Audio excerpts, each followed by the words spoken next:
After a summer of late nights and lazy mornings, does the idea of going back to school trigger anxiety in our kids and maybe in ourselves? Well, in today's Eye on Health, we're learning some strategies to manage back to school jitters. And joining us from Allegheny Health Network is child and adolescent psychiatrist Dr. Gary Swanson.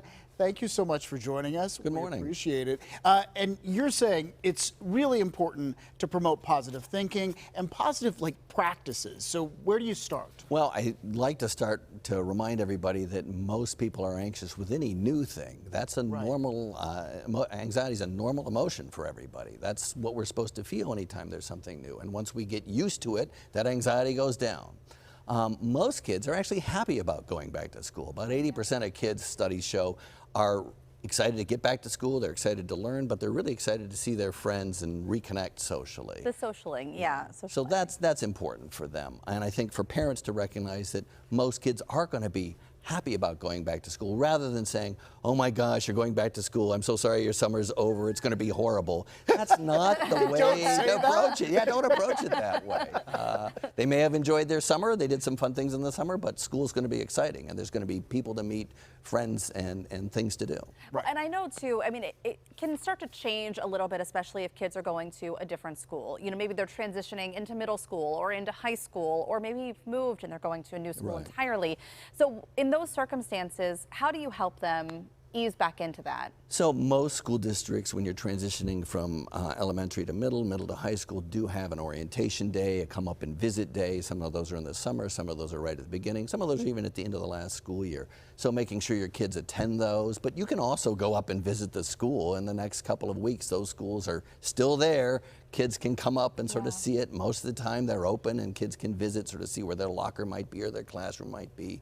And that gets them excited and sort of familiar with what's there. Well, it takes away a little of the unknown, you know, what will this be like? Because you get to see it. Talk to us about how important sleep can become during a transition like this. Well, so that's the other problem for a lot of kids, especially teenagers, but all kids in the summer get into a little bit of a bad sleep-wake cycle, staying up late, sleeping in late. And it is important in the next couple of weeks to try and get back onto a more regular schedule so that you can get up for school, because your body takes some time to adjust to that. A good night's sleep does everybody good. My parents in the summertime let me stay up to watch the 11 o'clock news. So there was a big adjustment when it was back to school. Oh, yeah. All right, let's talk about it is day of and your kid is throwing a tantrum. They say, I am not going. What do you do? Well, school refusal is oftentimes a sign of anxiety, a significant anxiety problem. Now, you know, on a first day when you've just moved to someplace, I can understand that. You're going to help the kid get out the door to school. But if it's a problem that keeps going on day after day and they're really nervous, I think you want to explore what's going on. Most of the time, it's not that they're anxious about going to school. Most of the time, it may be that they're anxious about leaving their home, being away from family. Sometimes they're anxious about the other interactions they're going to have with other kids, that they're shy and going into a social situation makes them anxious. And sometimes there's other circumstances, they've been bullied or there's some other problem that goes on at school that they're worried about.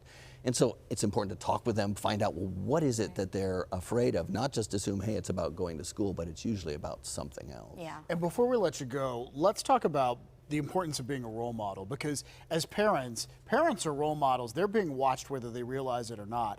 And how you deal with stress sends a message to your kids, right? Kids know when parents are anxious. If they know you're confident about sending your kid to school, they'll feel relaxed. But if you feel anxious about sending your kid to school, they will pick up on that. Say, there is something to be anxious about. I'm taking my cues from mom and dad, and if they think it's not a great place to go or something could be dangerous there, I'm scared of that. And so that happens. I think parents have to exude confidence, have to exude positivity, and be able to say, you can do this, and it's great. You're going to like school. This is going to be much better than you think.